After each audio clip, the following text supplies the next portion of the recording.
میں خانہ کعبہ کے سامنے کھڑا تھا اور وہ مجھے بددعائیں دے رہا تھا۔ میں نے پریشان ہو کر پوچھا، بھائی تم مجھے بددعائیں کیوں دے رہے ہو؟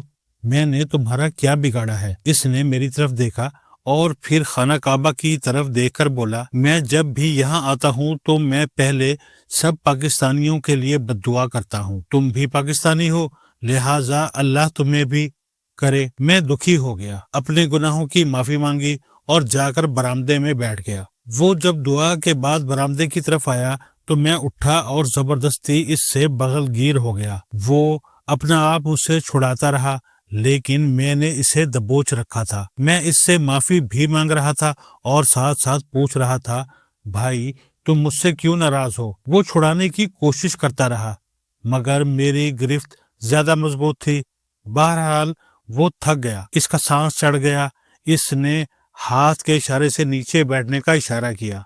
میں اسے لے کر حرم شریف کی طرف منہ کر کے بیٹھ گیا۔ اس نے بڑی مشکل سے اپنی سانس درست کی اور پھر بولا، مجھے تم سے کوئی گلہ کوئی تکلیف نہیں، میں دراصل ہر پاکستانی سے نفرت کرتا ہوں۔ میں نے وجہ پوچھی تو اس کا کہنا تھا، ہم افغانی پاکستان کی وجہ سے تباہ و برباد اور دربدر ہو گئے۔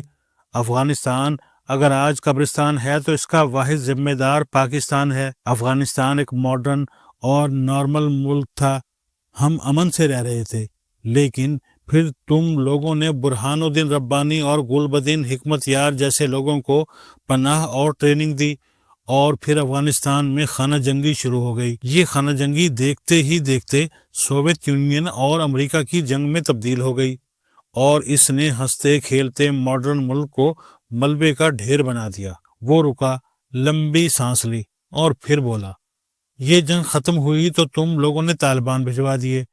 وہ جنگ سے زیادہ ہولناک دور تھا۔ وہ ختم ہوا تو تم لوگوں نے امریکہ کے ساتھ مل کر رہا سہا افغانستان بھی قبرستان بنا دیا اور اب تم نے ایک بار پھر طالبان بھجوا دیے ہیں۔ ہم تم سے نفرت نہ کریں تو کیا کریں؟ وہ مسلسل بول رہا تھا اور میں اسے خاموشی سے دیکھ رہا تھا۔ وہ رکا تو میں نے اس سے کہا، میرے بھائی، پاکستان افغانستان سے زیادہ نارمل، ماڈرن اور پرسکون ملک ہوتا تھا۔ ہم نے افغانستان کو بچاتے بچاتے اپنا بیڑا غرق کر لیا۔ ہمارے ملک میں جہادی سوچ آئی، فرقہ واریت آئی، ہیروئن اور کلاشنکوف آئی اور آخر میں بم دھماکے اور خود کش دھماکے بھی آ گئے۔ ہماری معیشت کا جنازہ بھی نکل گیا اور ہم دنیا میں اکیلے بھی ہو گئے اور ہمیں یہ سزا صرف اور صرف افغانستان کی محبت میں ملی۔ ہم آپ لوگوں کو کمیونسٹ روس سے بچانا چاہتے تھے۔ آج اگر آپ لوگوں میں تھوڑا سا اسلام بچ گیا ہے تو اس کا کریڈٹ پاکستان کو جاتا ہے۔ اگر روس رہتا تو افغانستان میں مسجدیں ہوتی اور نہ نمازی۔ آپ تاجکستان بن چکے ہوتے۔ ہم 50 لاکھ افغانیوں کو 20 سال پالتے بھی رہے۔ اس وقت بھی 20 لاکھ سے زائد افغانی پاکستان میں ہیں، لیکن آپ اس کے باوجود ہم سے نفرت کرتے ہیں۔ کیا یہ احسان فراموشی نہیں؟ وہ مسکرایا اور پھر ہنس کر بولا، کون سا احسان؟ آپ لوگ یہ سب ڈالرز کے لیے کرتے رہے۔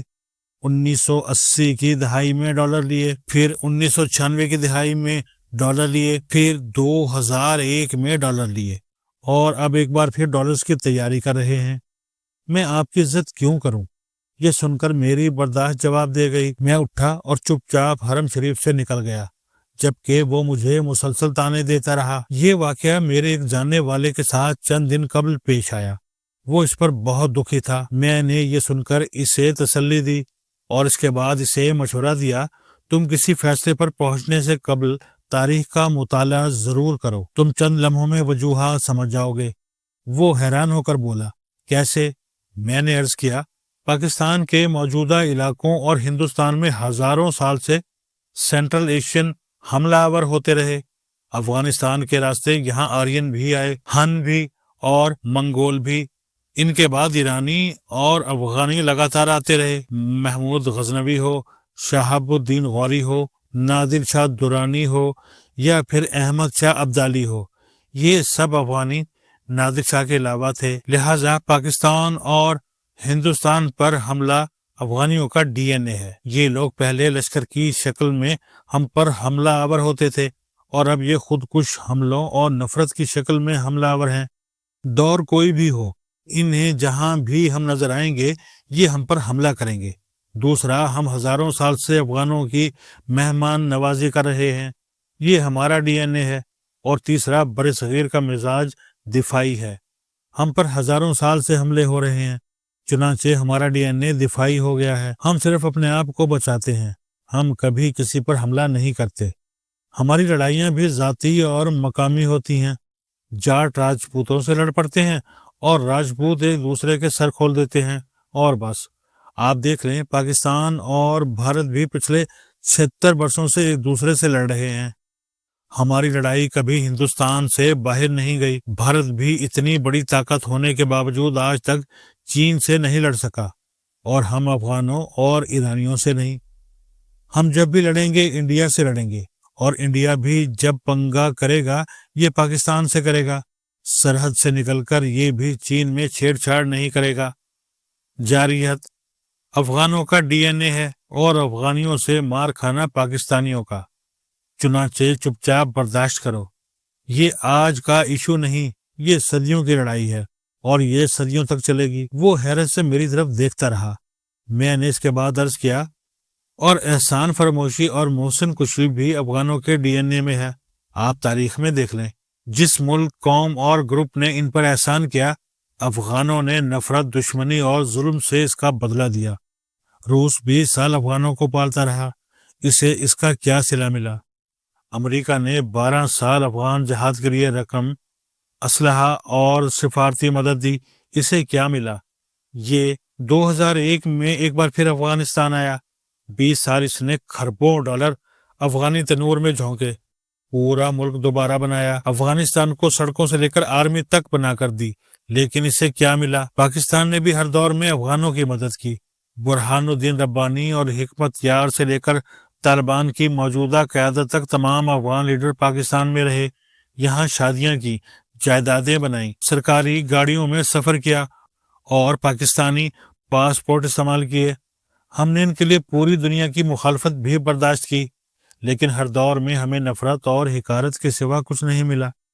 طالبان کی موجودہ کابینہ کے تمام وزراء پاکستان میں پناہ گزین رہے ہیں۔ ہم نے امریکہ سے دشمنی مول لے لی، مگر انہیں بش سے لے کر ٹرمپ تک سب سے بچاتے رہے، ہمیں اس کا کیا صلہ ملا؟ بنو کینٹ پر حملہ اور جعفر ایکسپریس پر قبضہ، یہ ہے اس کا صلہ۔ میں خاموش ہو گیا۔ میرا دوست دیر تک خاموش بیٹھا رہا اور پھر بولا، اس کا حل کیا ہے؟ میں نے عرض کیا، اس کے 3 حل ہیں۔ ایک، ہم انڈیا کے ساتھ اپنے تعلقات ٹھیک کر لیں۔ ایٹم بم کے بعد ہم انڈیا سے لڑ سکتے ہیں اور نہ انڈیا ہم سے، لہٰذا ہمیں اب اچھا ہمسایہ بن جانا چاہیے۔ سرحدیں نرم کریں اور تجارتی تعلقات میں اضافہ کریں۔ یہ اس لیے بھی ضروری ہے کہ بھارت افغانستان کے راستے پاکستان میں دہشت گردی کراتا ہے۔ تعلقات میں بہتری کے بعد بھارت یہ بند کر دے گا، یوں افغانوں کو بھارتی پیسے کی سپلائی بند ہو جائے گی اور ان کی بلیک میلنگ رک جائے گی۔ دوسرا، ہمیں اندرونی لڑائیاں ہمیشہ کے لیے بند کرنا ہوں گی۔ سیاستدان، فوج اور عدلیہ اکٹھی بیٹھے، آئین میں جو ترامیم کرنی ہے ایک ہی بار کر دیں، اور اس کے بعد فیصلہ ہو جائے۔ اب کوئی بندوق علی خان آئین اور سسٹم کو نہیں چھڑے گا، الیکشن وقت پر ہوں گے، اور جسے ووٹ ملے گا وہ حکومت بنا لے گا۔ اسٹیبلشمنٹ کسی کو لائے گی اور نہ نکالے گی، ملک میں اس سے استحکام آ جائے گا اور ہمارا آگے کا سفر شروع ہو جائے گا۔ اور تیسرا، دنیا میں کوئی برادر اسلامی ملک نہیں، یہ سب مفاد اور بزنس کا کھیل ہے، لہٰذا ہمیں اسلامک برادرہڈ سے اوپر اٹھ کر صرف اور صرف اپنا مفاد دیکھنا چاہیے، سرحدیں مضبوط بنانی چاہیے، اور کسی ملک کے لیے کسی قسم کی قربانی نہیں دینی چاہیے۔ طالبان جانے اور امریکہ جانے، ہمیں کسی سے کوئی غرض نہیں ہونی چاہیے۔ ہم پر اگر کوئی حملہ کرے تو ہم اسے منہ توڑ جواب دیں اور خود کسی دوسرے ملک میں دراندازی نہ کریں۔ ہمارا کوئی بھائی یا دشمن نہیں ہونا چاہیے۔ ہم نے اگر فوری طور پر یہ فیصلے کر لیے تو ہم بچ جائیں گے، ورنہ ہم فیصلوں کے قابل نہیں رہیں گے۔ انسان ہو یا قومیں، یہ بیک وقت اندر اور باہر نہیں لڑ سکتی، اور ہم نے بدقسمتی سے باہر اور اندر دونوں جگہوں پر محاذ کھولے ہوئے ہیں، اور یہ 2 طرفہ جنگ ہمیں تیزی سے نکلتی جا رہی ہے۔ چنانچہ